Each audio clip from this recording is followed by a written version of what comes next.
Seamos honestos, hay muchos pasajes bíblicos que son bastante extraños. Dicen cosas raras y algo escatológicas, y muchos ateos usan esos pasajes para atacar el cristianismo. Pues hoy haré mi lista, mi top 5 de los 5 pasajes más raros de la Biblia, los 5 eventos más extraños, y los analizaremos a la luz de las Escrituras. Así que esto va a estar espectacular. No se mueva, comparta, dale like, todo lo demás.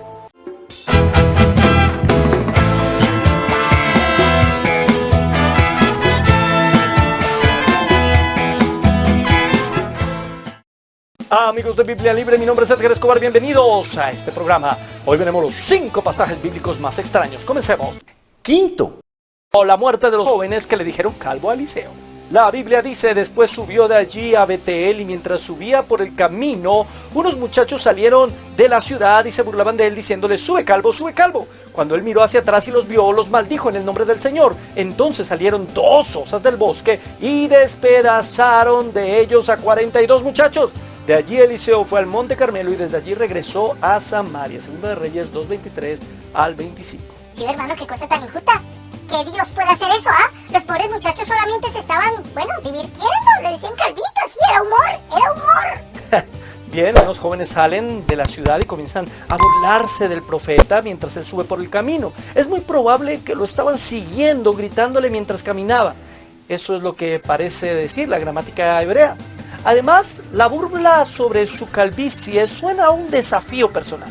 Algunos comentaristas dicen que en aquel tiempo la falta de cabello era interpretada por algunos como inferioridad o falta de poder. No se burle, no se burle. Así que estos muchachos sabían perfectamente lo que estaban haciendo. Era una burla directa hacia Dios y hacia su profeta. Recuerde que Eliseo acababa de asumir el manto del profeta Elías. Va directo a Belén, un lugar lleno de lugares altos y de becerros de oro. Acababa de hacer 2 milagros. Este tipo es sombra de Jesucristo. Así como Elías es tipo y sombra de Juan el Bautista, Eliseo es tipo y sombra de Jesucristo. Y estos chistositos comenzaron a burlarse de él. Así que Dios ejerce juicio sobre 42 de ellos, no sobre todos, sobre 42. No fue Eliseo. Eliseo los maldijo, sí, pero Dios es el que es soberano para tomar la decisión de lo que pasó con estos muchachos. Entonces, ¿es Dios malo? No, para nada. Lo que pasa es que la Biblia nos enseña que Dios tiene misericordia del que quiere. Es Dios. Él puede perdonar al que quiera y al que no quiera pues no lo perdona. Romanos 9:15 dice: pues a Moisés dice: tendré misericordia del que yo tenga misericordia y me compadeceré del que yo me compadezca. Así que la pregunta: ¿cómo puede hacer un Dios de amor tal cosa? Pues porque es un Dios de justicia también. En este momento hay un tipo y sombra de la burla y la mofa que se va a hacer hacia su Hijo, hacia Jesucristo, porque Eliseo es tipo de Cristo. Por eso todos aquellos que se burlan y que ignoran la cruz de Cristo van a tener condenación y muerte. Y estos jóvenes están simbolizando lo que le va a pasar a todo aquel que no aceptó a Cristo. Algunos simplemente piensan las cosas tan humanamente, dicen que Dios no mataría una mosca. Él es el dueño de la vida. Él puede reclamársela a quien quiera, cuando quiera y como quiera.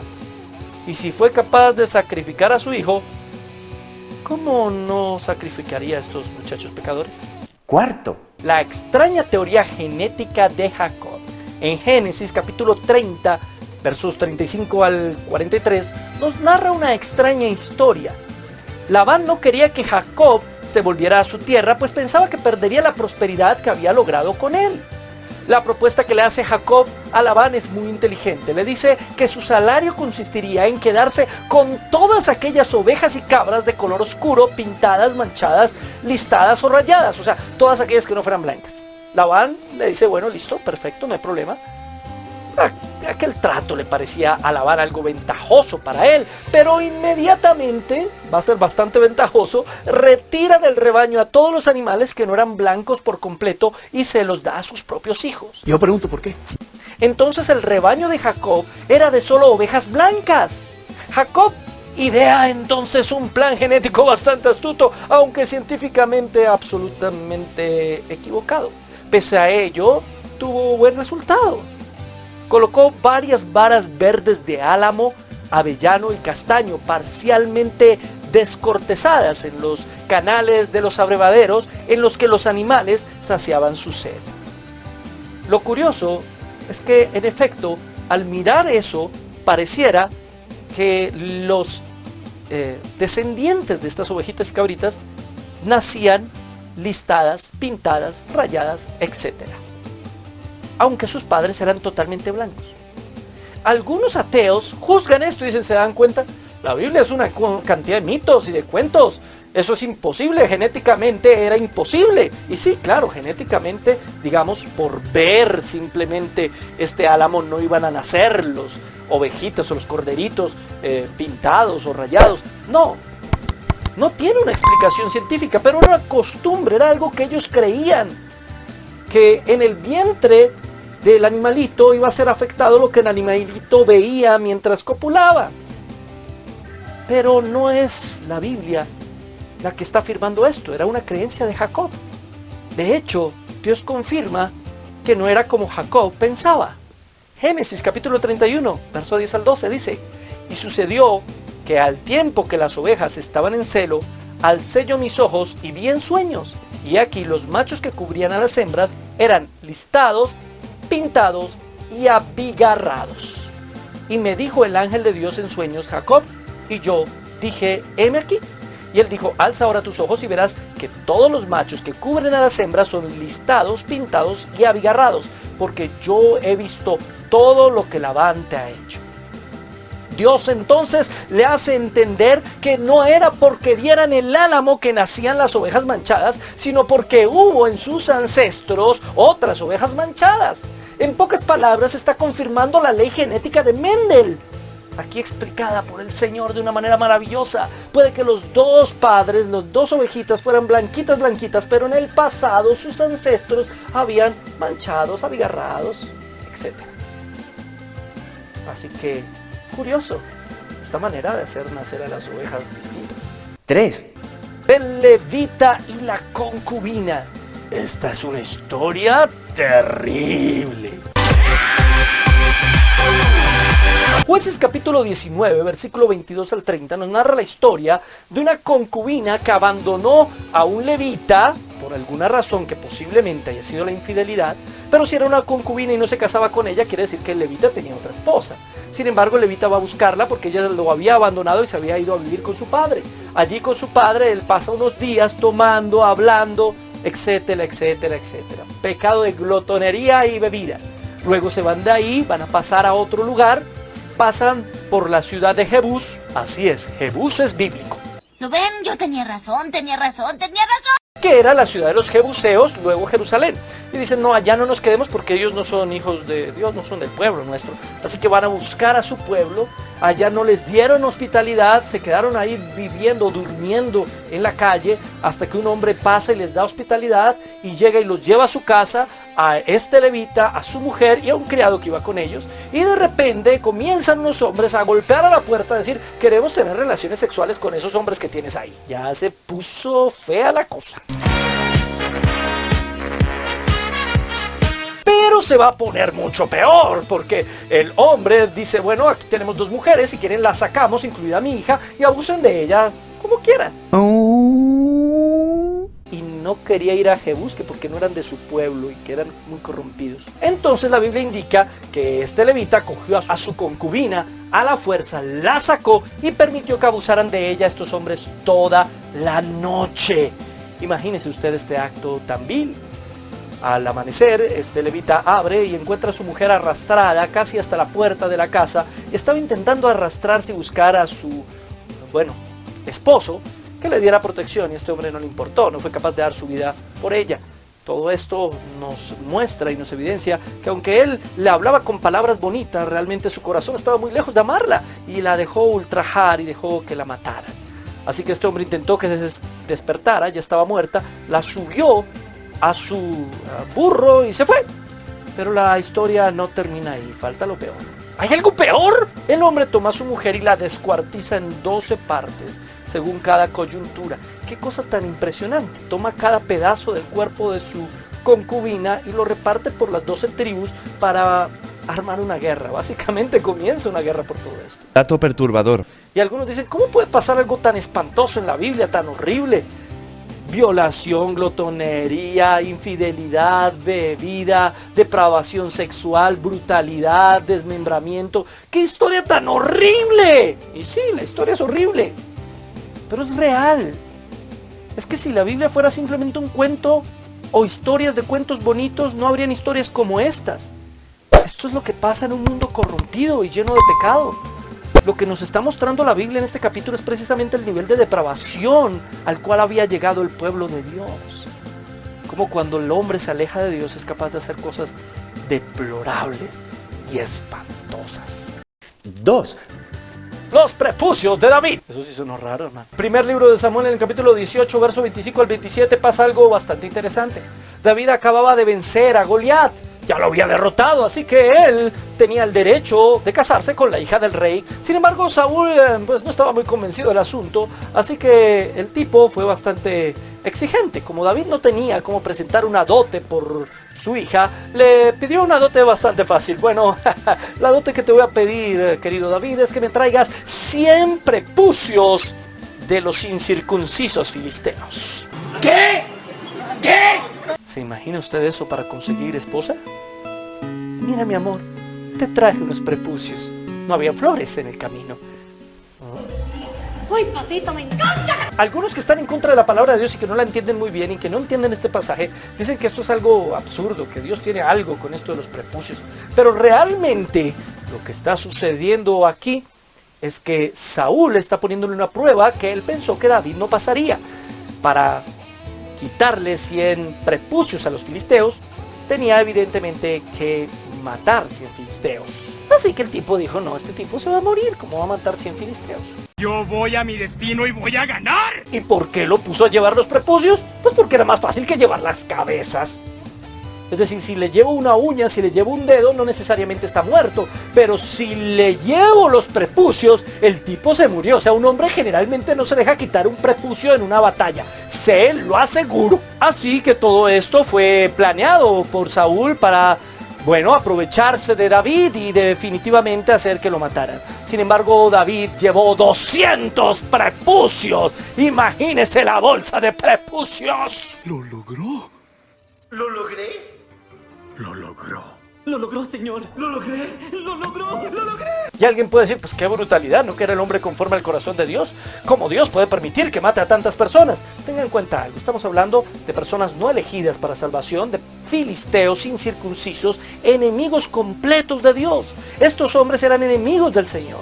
Así que Dios, como es el dueño de la vida, la exige como Él quiere cuando quiera. Ahora, podemos hablar de que era muy brutal y cómo podía ser David tan brutal de matar a 200 personas para quitarle los prepucios. Pero déjeme decirle que hoy en día estamos hablando de niveles mucho mayores de brutalidad. Hoy en día estamos hablando de que con un solo botón usted puede matar 1 millón de personas en una ciudad mandándoles una bomba. Hoy podemos hablar de que incluso en países como el mío hay niveles terribles de brutalidad, donde descuartizan, matan a las personas, las derriten en ácido. Eso no ha cambiado. Los niveles de brutalidad son mucho más grandes hoy en día. Así que juzgar a un hombre que hace eso es algo realmente injusto, porque para quitarle esos 200 prepucios, él tuvo que demostrar que era un mejor guerrero que esos 200. Así que tuvo que pelear contra 200 filisteos. Este hombre era un gran guerrero y lo que demostró llevando esos 200 prepucios es que Dios estaba con él y que él era capaz de lograr lo que fuera por el amor de Mical. Ay, Mical. ¿Quién lo hubiera sabido? Número 1. De escenas extrañas, raras en la Biblia. La burra de Balaam. Números 22, 28 al 30 dice: en ese momento Dios hizo que la burra hablara y le dijera a Balaam: ¿qué te he hecho? ¿Por qué me golpeas 3 veces? Balaam respondió: te burlaste de mí. Si tuviera una espada en la mano, te mataría ahora mismo. La burra replicó: yo soy tu burra. Toda la vida te he llevado por todos lados y nunca te he tratado mal, como hoy lo has hecho conmigo. Tienes razón, contestó Balaam. ¿Les parece rara esa historia? O sea, yo creo que es la charla más rara de la Biblia. Un hombre hablando con su burra. Eso sobrepasa a Eva hablando con la serpiente. Algunos intérpretes dicen eso es una metáfora. No, no es una metáfora. Segunda de Pedro 2:16 dice: y fue reprendido por su iniquidad, pues una muda bestia de carga, hablando con voz de hombre, refrenó la locura del profeta. Recordemos la historia, el rey de Moab solicita a Balaam para que maldiga a Israel por pedido de Balac a cambio de dádivas, o sea que le pagaran.